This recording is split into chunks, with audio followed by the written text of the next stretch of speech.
하나님께서 우리에게 주신 말씀은요, 사도행전 25장 1절에서 5절입니다.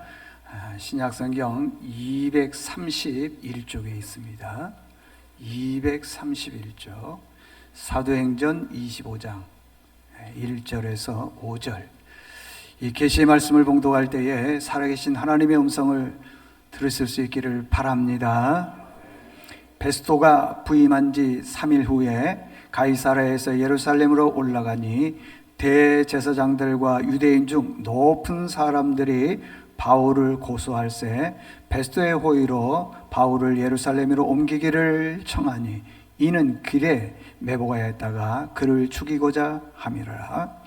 베스토가 대답하여 바울이 가이사랴에 굴이된 것과 자기도 멀지 않아 떠나갈 것을 말하고 또 이르되 너희 중 유력한 자들은 나와 함께 내려가서 그 사람에게 만일 옳지 아니한 일이 있거든 고발하라 하니라. 아멘.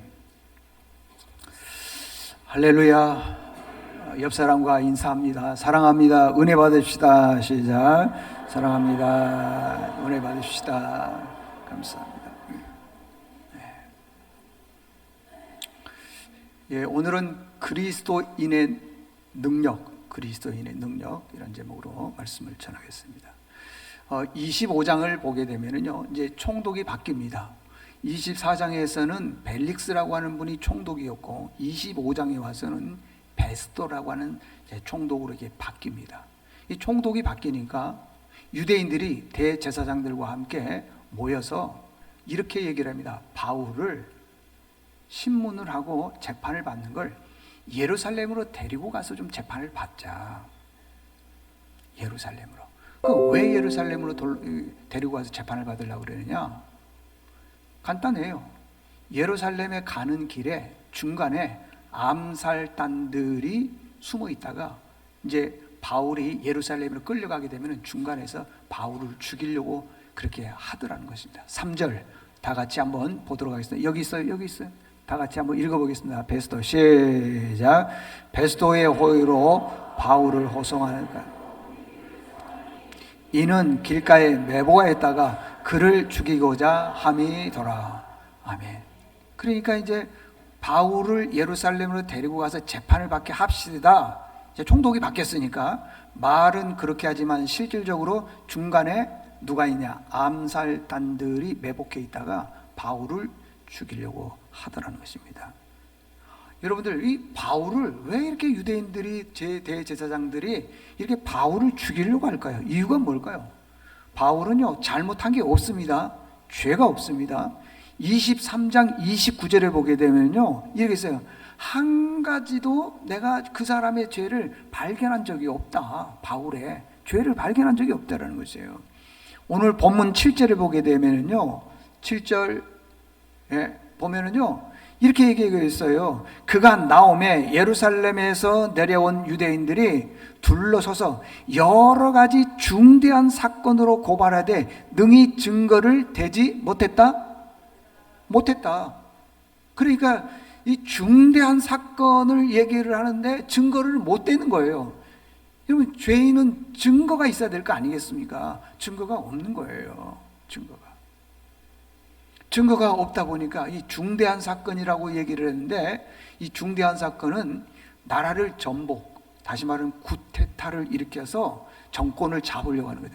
근데 실질적으로 바울이 그렇게 구테타를 일으켰습니까? 전혀 아닙니다. 그런데 이 죄목을 찾으려고 보니까 없다 보니까 이제 중대한 사건을 가져야만이 바울을 죽일 수가 있거든요. 그래서 있지도 않는 억지 주장을 하는 겁니다. 나라를 구테타로 일으켜가지고는 전복시키려고 그러더라는 것입니다. 그래서 8절에 보면 바울이 이렇게 말합니다. 유대인의 법이나 성전이나 가이사랴에게 내가 도무지 죄를 범하지 않았다. 나는 율법이나 유대인들에게나 가이사 황제에게나 누구에게도 죄를 범하지 않았다. 그런데 너희들이 왜 나를 죽이려고 하느냐? 그때 베스토가요, 유대인의 마음을 얻기 위해서 다시 바울에게 얘기해. 너 예루살렘에 가서 재판을 받아라. 그러면 예루살렘 가는 중간에 지금 뭐가 있다는 거예요? 암살단들이 있다는 거예요. 암살단들이 죽이려고 그러는 거예요. 바울이 다시 얘기를 합니다. 내가 왜 예루살렘에 가서 재판을 받아? 나는 로마 황제 가이사에게 가서 내가 재판을 받을 거다. 그렇게 얘기를 하는 거예요. 나는 어떤 죄를 지은 적이 없다. 성전을 더럽힌 적도 없고 율법을 해방하는 죄도 없고 가이사 황제의 죄를 이렇게 그에게 죄를 범한 것도 없다. 아무것도 없다. 그 말을 들은 베스도가 바울의 말을 듣지를 않아요. 자꾸만 유대인의 편에 서서 얘기를 하더라는 겁니다. 그때 바울이 이렇게 말합니다. 너희들이 나에 대해서 죄를 다 찾아보고 있으면은 나 죽어도 상관없다. 나 죽어도 상관없다. 11절을 보니까 그랬습니다. 다 같이 한번 읽어보겠습니다. 시작. 만일 내가 무슨 죽을 죄를 지었다면 죽기를 사용하지 아니할 것이나 만일 사람들이 나를 고발하는 것이 다 사실이 아니라면 아무도 나를 그들에게 내줄 수 없느니라. 아멘. 잘 보십시오. 이렇게 얘기를 하는 거예요. 나에게 대해서 죄를 한번 찾아와라. 죄가 있으면 나 죽어도 상관없다. 그러나 죄가 없으면 너희들이 나를 상관해서는 안 된다. 그렇게 얘기를 하는 것입니다. 나는 가이사 황제에게 재판을 받아야 된다. 왜? 나는 로마의 시민권을 가지고 있기 때문에, 나는 로마의 시민권, 로마인이기 때문에 황제에게 재판을 받는다. 그랬더니 이 베스도라고 하는 총독이 어쩔 수 없이 알았다. 그러면 네가 가이사 황제에 가서 재판을 받아라. 이렇게 얘기를 하는 겁니다. 이제 이러기 전에 이제 주변에 있는 사람, 배석한 사람들, 높은 사람들이죠. 그 사람들과 상의를 한 끝에 이제 그런 결론을 내린 것입니다. 바울은 어디에 시민권을 가지고 있다고요? 로마의 시민권을 가지고 있다는 거예요. 여러분, 우리나라에 미군이 많이 주둔해 있습니다. 제가 평택의 미 8군 본부를 한번 가봤더니 어마어마하게 커요. 그리고 미군들도 많고. 근데 그 미군들이 한국에서 범죄를 많이 저지릅니다. 그럼에도 불구하고요, 한국에 살고 있음에도 불구하고 소파라고 하는 법이 있는데, 이 소파의 법 때문에 미군들을 한국 법정에 세우지를 못해요. 어떤 죄를 지어도 자기네들 법에 세우는 거예요. 지금 그러는데 2000년 전에 로마의 법 대단한 힘이 있습니다. 로마 사람들 시민권을 가지고 있는 사람은요, 함부로 하지를 못해요. 그래서 어쩔 수 없이 로마에 있는 가이사 황제에 가서 재판을 받게 하더라는 것입니다. 그래서 베스도 총독이 바울을 가이사를 이제 재판하도록 보내는 거예요. 근데 거기서 누구를 만났느냐 그러면은 아그리빠 왕을 만난 거예요. 아그리빠 왕을 만났습니다. 여기서 아그리빠 왕이라고 하는 사람은 누구냐 그러면은 사도행전 12장에 보게 되면은 헤롯 왕이 야고보를 죽이니까 유대인들과 지도자들이 너무 좋아하는 거예요.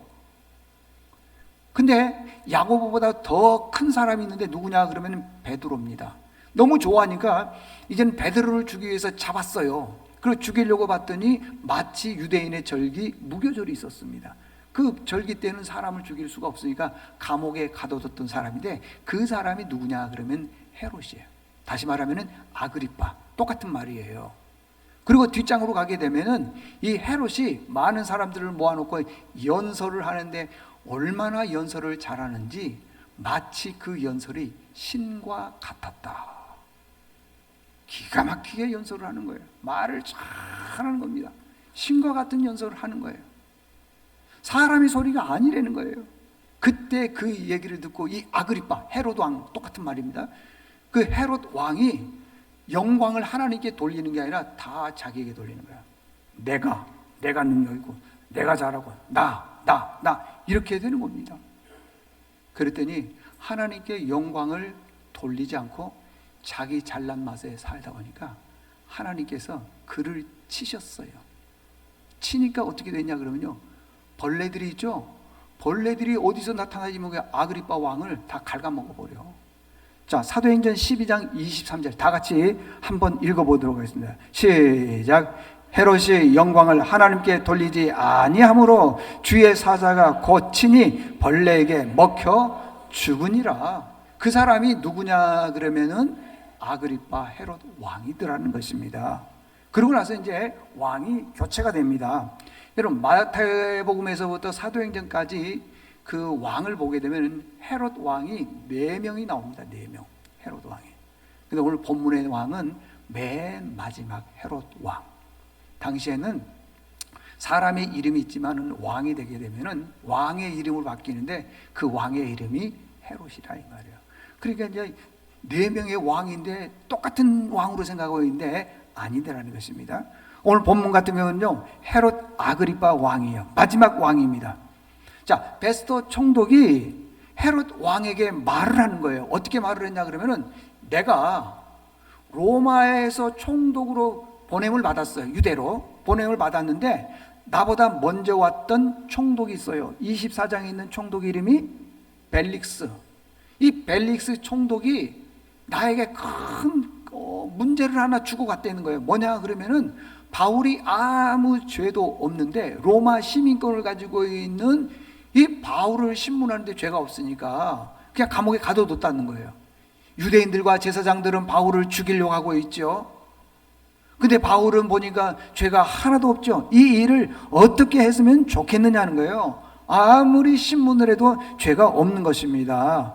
25장 19절에 보게 되면 그랬습니다. 오직 자기들의 종교와 또는 예수라는 이가 죽은 것을 살아 있다고 바울이 주장하는 그 일에 관한 문제로 고발하는 것뿐이라. 이 얘기는 무슨 말이냐 그러면은, 바울이 복음을 전하고 말을 하는데 예수님이 십자가에서 죽으셨다가 뭐 하셨다? 살아나셨다. 그 얘기를 하는데 그게 죄가 됩니까? 죄라고 하는 건 어떤 겁니까? 사람을 해치거나 국가를 전복하거나 무슨 사람을 죽이거나 이런 것들이 죄가 되는데, 예수님이 죽으셨다가 부활하셨다, 그게 죄가 되냐고요? 아무 죄가 안 되지요. 죄가 안 되는 것입니다.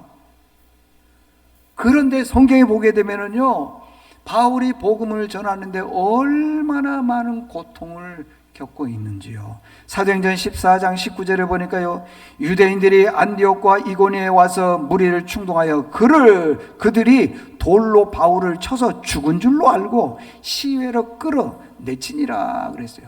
다시 말하면은, 바울이 복음을 전하는데 유대인들이 와가지고 네가 이방 종교를 전해 그러면서 돌로 쳐서 쳤는데 죽은 줄로 알았다는 거예요. 피투성이가 됐죠. 그래서 이제 성박, 시내라고 말하는 성박기야. 성박기에다가 던져버렸더라는 것입니다. 죽은 줄로 알고 이런 고난을 겪었더라는 것입니다. 사도행전 21장 33절에 보니까, 이에 천부장이 가까이 가서 바울을 잡아 두 쇠사슬로 결박하고, 그 바울은요 돌에 맞았고요, 쇠사슬에 결박이 되고 많은 고난을 겪어요. 빌립보서에 보게 되면은요, 바울과 실라가 한밤중에 온몸이 피투성이가 되어 있는 상태에서 찬송했다 그러지 않아요.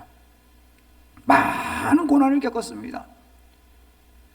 고린도후서 11장은요, 바울이 복음을 전하면서 당한 수많은 고난들을 쭉 기록해 놓았는데 이런 말이 있습니다. 11장 23절에 보니까요, 그들이 그리스도의 일꾼이냐 정신없는 말을 하거니와 나는 더욱 그러하도다. 내가 수고를 넘치도록 하고 옥에 갇히기도 하고 매도 수없이 맞았고 여러 번 죽을 뻔하였다. 24절, 유대인들에게 40에 하나 감한매를 5번 맞을 때.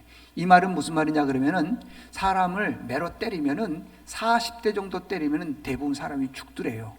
그러니까 법적으로요 40대 이상 때리지 못하도록 만들어놨는데, 40대 때리면 죽으니까 39대를 때리고 그렇게 맞은 적이 5번 있더라는 거예요. 어디가 분질하세요? 3번 태장으로, 1번 돌로, 3번 파선하는데 일주야 깊은 곳에 지냈으며, 강의 위험과 동족의 위험과 그 다음에 이방 시내 이런 위험들이 굉장히 많습니다. 저 뒤쪽으로 27절에 가면요, 또 수고하며 애쓰고 여러 번 자지 못하고 줄이며 목마르며 여러 번 굶고 춥고 헐벗었다. 뭐 하다가요? 복음 전하다가. 우리 같으면은요, 정말 이런 고난이 오게 되면은 중간에 다 뒤로 돌아설 일들만 가지고 있다는 거예요. 초대교회 때 얼마나 핍박이 심했는지요.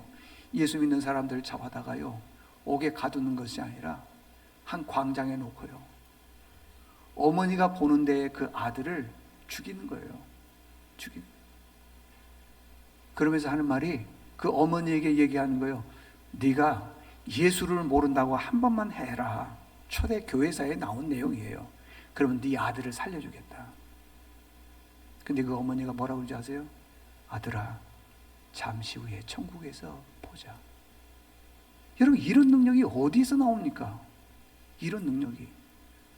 우리는 늘 능력을 어디에서 찾느냐 그러면요, 세상에 잘 되는 거에 대해서 능력을, 사업이 잘 되고 장사가 잘 되고 자녀가 잘 되고 그런 데서만 능력을 찾고 있는데, 예수 믿는 사람의, 그리스도인의 능력이 없으니까요, 작은 고난에서도 무너지고 넘어지는 경우가 많더라는 겁니다. 여러분, 우리 그리스도인의 능력을 가져야 됩니다. 그 그리스도의 능력이 어디에서 나오느냐? 바로 십자가에서 나왔다는 것이에요. 그러면은 십자가가 뭐냐라는 거예요. 십자가는요, 우리를 죄에서 구원하시는 능력이 십자가라는 것이에요. 여러분, 십자가가 생명이에요. 십자가가 힘이에요. 십자가가요, 우리를요 구원하는 것입니다. 십자가만이 소망인 것이에요. 십자가는 소망이 없는 우리들에게요 소망을 주는 것입니다. 나를 변화시키는 것이 뭐냐? 십자가라는 거예요. 우리는 십자가를 붙들지 않냐고 세상에 있는 것들만 붙들어요. 잘 되는 것만 붙들어요. 그렇지 않습니다. 십자가가 우리를 죄에서 구원하고, 십자가가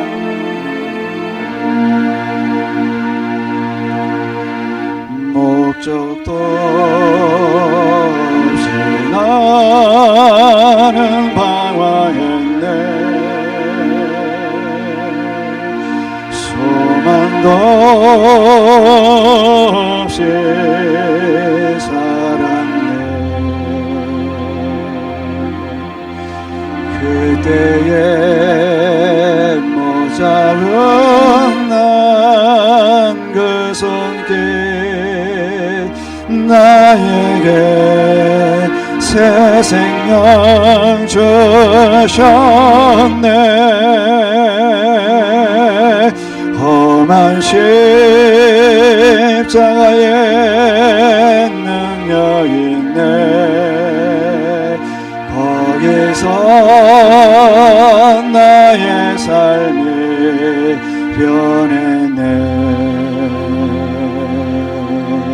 찬양하리 주의 이름 영원히.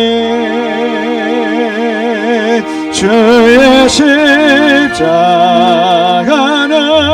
영원했네. 나는 믿네. 갈보리 언덕 십자가. 나는 믿네. 그누가 뭐라 해도 이 세상 다 지나고 끝날이 와도 험한 십자가 붙들겠네.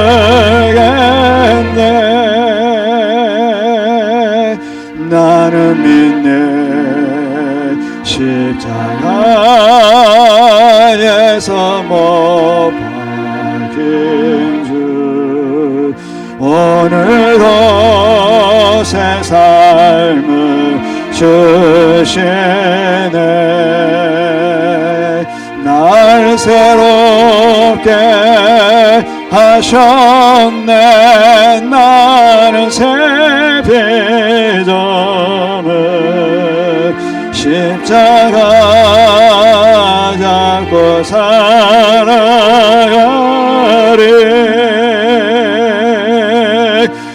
나는 믿네 갈보리 언덕 십자가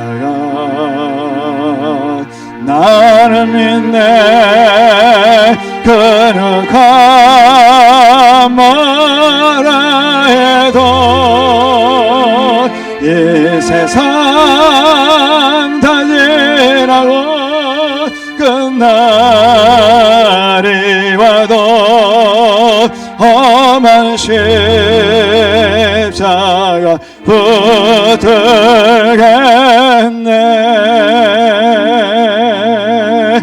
험한 십자가 붙들겠네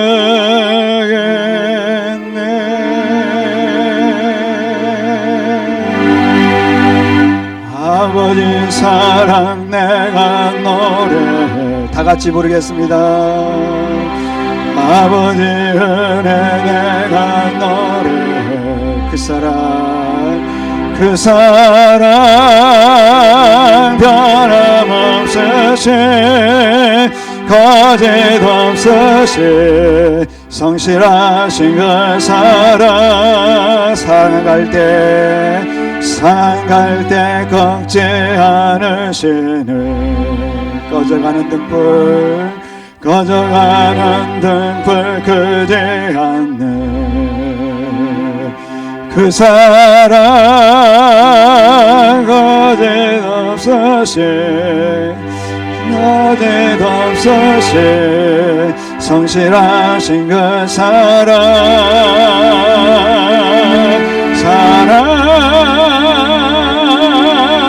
그 사랑 날 위해 주신 날 위해 다시 사신 예수 그리스도 다시 오실 그 사랑 죽음도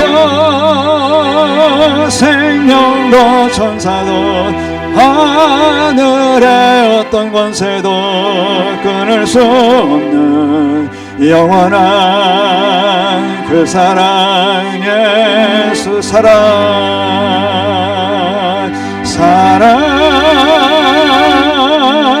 그 사랑 날 위해 주신 날 위해 다시 사신 예수 그리스도 다시 오실 그 사랑 죽음도 생명도 천사도 하늘의 어떤 권세도 끊을 수 없는 영원한 그 사랑 예수. 우리 하나님께 영광의 박수 돌려드립니다.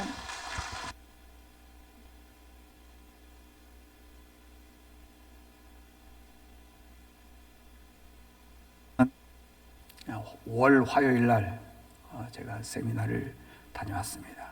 강사분이 이런 말씀을 하시더라고요.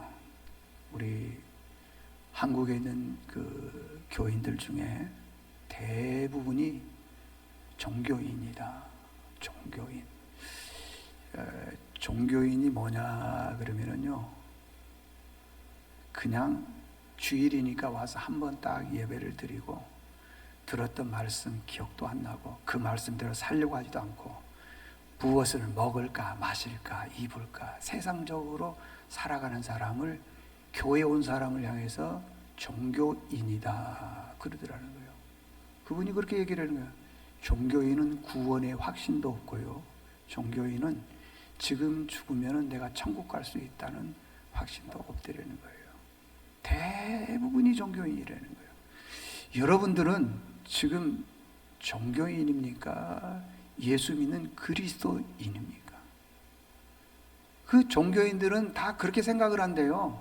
자기는 예수 믿는다고 생각을 한다는 거예요. 근데 왜 예수 믿는다고 하는데 예배도 없고 기도의 생활도 없고 헌신이나 충성이나 봉사도 없고 와서 예배 한번 딱 드리고 세상 사람들하고 별로 안 해서 똑같이 살아가는데 어떻게 구원의 확신이 있죠? 나는 있다고 생각이 들어요. 근데 주님이 아니라는데 어떡할 거예요? 주님이 아니라는데. 여러분, 구원은 내 의지로 구원받는 게 아닙니다. 구원은 내 힘과 내 능력으로 받는 게 아니라 구원은 하나님으로부터 오는 거예요. 그 중에 하나가 뭐냐 그러면은 예수 그리스도께서 나를 위해서 십자가에서 죽으시고 우리를 구원했다는 그걸 믿는 걸 십자가의 능력이라 그렇게 말합니다. 여러분, 세상에서 누군가가 나에게 좀 잘해주면은 얼마나 고맙습니까? 그리고 그 사람한테 도움을 받았기 때문에 잘하려고 그러잖아요. 응? 잘하려고 그러잖아요. 나에게 은혜를 베풀어주면요, 뭐 밥도 좀 사주고 싶고요, 또 선물도 해주고 싶고 그러잖아요. 근데 하나님이 우리를 위해서 독생자 아들 예수님을 이 땅에 보내주셨어요. 하나밖에 없는 아들을. 우리는 우리 자녀들을 어떻습니까? 누군가가 내 자녀를 위해서 조금 싫은 말 했다가는요, 평생 원수지고 살아요. 나 그거 봤어요. 우리 교인들 중에도 보면 자기 자녀 얘기하는데 조금 안 좋게 얘기하면요 못 견뎌요. 근데 하나님은요, 하나밖에 없는 독생자 예수를 우리를 위해서 이 땅에 보내주셨는데 그분을 믿기만 하면 구원받는다 그러는데 왜 우리가 종교인으로 신앙생활 하냐 이 말이에요. 다른 교회 교인들은 종교인으로 생활한다 하지만은 여기 계신 우리 예수 믿는 사람들은, 우리 세은 가족들만큼은 종교인 말고 그리스도인 될 수 있기를 바랍니다. 여러분들, 결론입니다. 세상 사람들은요, 능력을 어디서 얻느냐 그러면은 재물이 많은 것, 출세하는 것, 잘 되는 것, 성공하는 것, 여기서 능력이 있다 그러지만은 여러분, 능력은요, 그런 능력은 1, 2년, 길면은 한 10년 더 이상 안 갑니다. 안 가요. 그걸 능력이라고 말할 수 있겠어요? 진짜 능력은요, 영원한 죄에서 우리를 구원하시는 능력이 진짜 능력인 것이에요. 세상 잘 되는 거 부럽기도 하지요. 그렇지만은 그 능력은 몇 달, 몇 년 못 가는 거예요. 영원한 능력을 소유할 수 있기를 바랍니다. 영원한 능력을 소유하는 사람에게는 세상에 어떠한 고난과 역경이 온다 하더라도 다 이겨낼 줄로 믿습니다. 그런 삶 살기를 바랍니다. 하나님 아버지, 내가 예수를 믿는다고 하는데 능력도 없고 힘도 없을 때가 많이 있습니다. 그런 사람들의 특징이 세상적으로 자식이 잘 되거나 내가 잘 되거나 재정적으로 잘 되면은 그것이 곧 능력이라고 생각하고 있고 말씀에서 떠나는 경우도 많이 있는데, 이제 말씀을 들었사오니 주여, 복음이 능력이 되게 도와주시옵시고 십자가가 능력이 되게 도와주시옵시고 예수 그리스도가 우리의 능력이 되게 도와주시옵소서. 예수님의 이름으로 기도드리옵나이다. 아멘.